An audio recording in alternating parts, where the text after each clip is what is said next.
नमस्कार दोस्तों, हरे कृष्णा, राधे राधे। कैसे हैं आप सब लोग।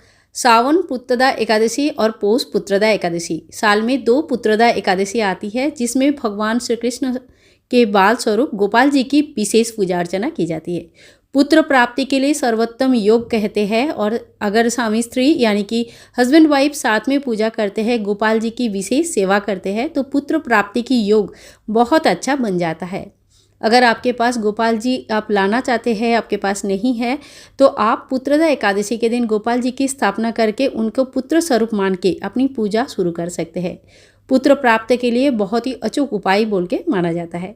पुत्रदा एकादशी के दिन गाय माता का पूजा करना विशेष माना जाता है, और अगर आपके पास गोपाल जी नहीं है तो आप लड्डू गोपाल जी की छोटी सी विग्रह साथ में गाय बछड़ा जरूर लेके आइए।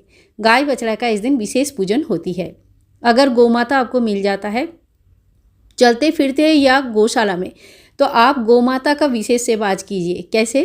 उनको थोड़ा सा चारा जरूर खिलाइए, फल वगैरह खिला सकते हैं, रोटी खिला सकते हैं। शाम के समय गौशाला में दीपदान कर सकते हैं, और इस समय बहुत ठंडा है, कहीं जो ठंडे एरिया है उसमें तो काफ़ी ठंडा हो गया है, तो गौमाता को आप चद्दर वगैरह जो गौमाता को उड़ाते हैं ना पीठ में, इस तरह का कोई वस्त्र वगैरह भी दान कर सकते हैं।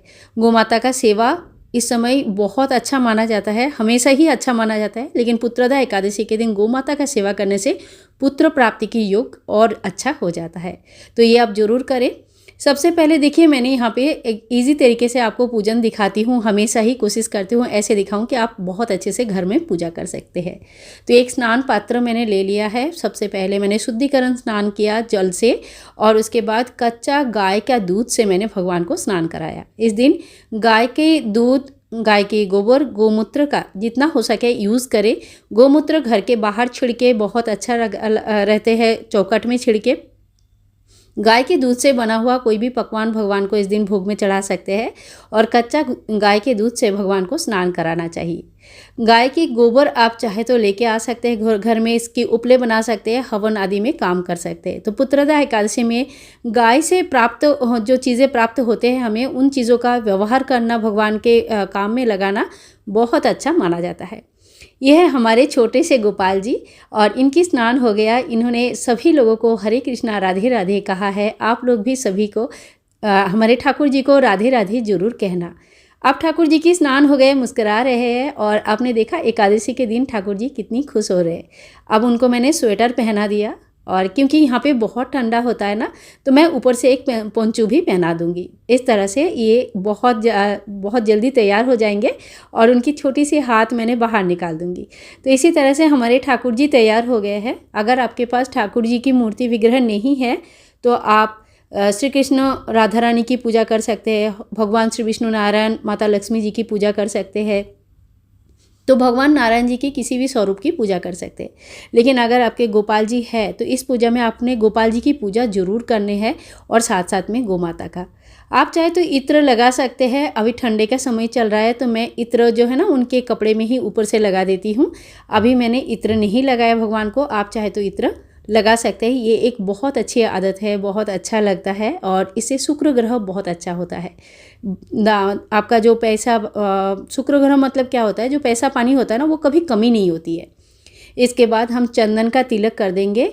ओम भगवते वासुदेवाय नमः, इस मंत्र का जप करते हुए आपको पूरा पूजा करना है। इसके बाद हम धूप दिखा देंगे भगवान को। ओम भगवते वासुदेवाय नमो नमः, ओम भगवते वासुदेवाय नमो नमः, ओम भगवते वासुदेवाय नमो नमः। इस तरह से हमने भगवान को धूप दिखा दिया, और इसके बाद जो है ना हम भगवान के लिए फूल चढ़ा देंगे। तो आपके पास जो भी फूल है, जैसे कि अगर पीला कलर का फूल मिल जाता है तो बहुत अच्छा है। इस दिन भगवान को ज़्यादा से ज़्यादा पीला कलर का व्यवहार किया जाता है। और हाँ, हर एकादशी में बताती हूँ, इसमें चावल का व्यवहार आपको बिल्कुल नहीं करनी है। चावल के जगह आपको तिल की व्यवहार करना है। तो सफ़ेद तिलों का मैंने आसन लगाया था, और तिल का जितना इच्छा आप व्यवहार कर सकते हैं। तिल गुड़ की लड्डू दे सकते हैं भगवान को भोग के हिसाब से। फल का भोग लगाया जाता है ज़्यादा से ज़्यादा। इस दिन जो है ना फलों का फलाहारी भोग लगाया जाता है, और थोड़ी सी तुलसी दल देना तो हमें बिल्कुल भी नहीं भूलनी चाहिए। ठंडे के समय है तो तुलसी काफ़ी ख़राब हो जाती है, तो आप पत्ते को निकाल के थोड़ी सी जल में डुबा के रख दीजिए, तो काफ़ी दिन तक अच्छे से रहते हैं। इसके बाद थोड़ी सी हम दक्षिणा चढ़ा देंगे। द्वादशी के दिन दक्षिणा को दान कर देना होता है, किसी भी पंडित जी को आप दान कर सकते हैं। फिर हम तैयारी कर लेंगे आरती की। तो आरती आप चाहे तो जो दिया हमने सबसे पहले जलाया था, दिया प्रज्वलित करके ही हमने पूजा शुरू किया था। तो सबसे पहले जो दिया प्रज्वलित किया था उससे ही आरती कर सकते हैं, नहीं तो अलग से आप आरती का दिया तैयार करके फिर आरती कर सकते हैं। और भगवान को जब हम भोग लगाते हैं ना तो जल देना भी बिल्कुल भी ना भूलें, क्योंकि जब हम खाना खाते हैं तो पानी भी पीते हैं ना, तो इसीलिए हमने जल देना बिल्कुल भी नहीं भूलना है। इसके बाद देखिए हमने आरती तैयार कर लिया है। आरती को भगवान के सामने थोड़ा सा ऐसे आरती भगवान का आरती कर लेंगे। कुछ आरती आती है तो ठीक है, नहीं तो भगवान के नाम लेते हुए 3 बार ऐसे घुमाइए, उसको भी आरती के हिसाब से ही काउंट किया जाता है।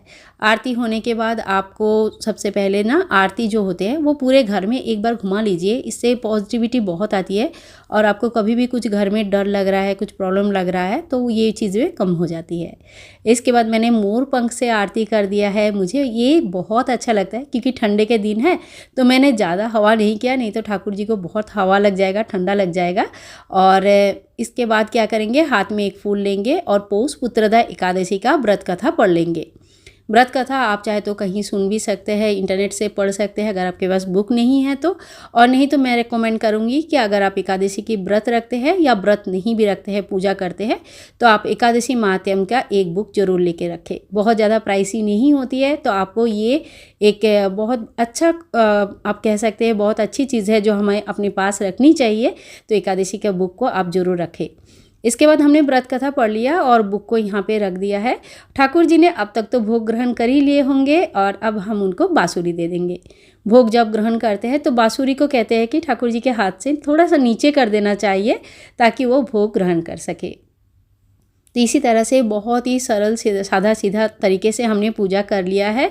और पुत्र प्राप्ति के लिए विशेष मनोकामनाओं के लिए अगर आपने पूजा कर रहे हैं तो आप कलश स्थापना जरूर करें। कलश स्थापना का सरल विधि चैनल पर बहुत सारे अवेलेबल है, बहुत सारे पूजा में मैंने दिखाया है। एक कलश जो है ना चावल के आसन के ऊपर स्थापना करें, उनके अंदर एक फूल, एक लौंग, इलायची और 1 रुपया का कॉइन, दुर्वा घास इत्यादि डालें। 5 आम पल्लव में टीका करके डालें, उसके ऊपर श्री कलश या दीप कलश का स्थापना आप कर सकते हैं। ठीक है, तो कलश स्थापना करके पूजा कर सकते हैं। और अगर संभव नहीं है, समय नहीं है, तो जैसे मैंने सरल विधि से आप लोगों को दिखाया इस तरह से पूजन कर सकते हैं। तो आज के लिए इतना ही, मिलते हैं नेक्स्ट वीडियो में। तब तक के लिए हरे कृष्णा, राधे राधे। पौष पुत्रदा एकादशी की बहुत सारी शुभकामनाएं। राधे राधे।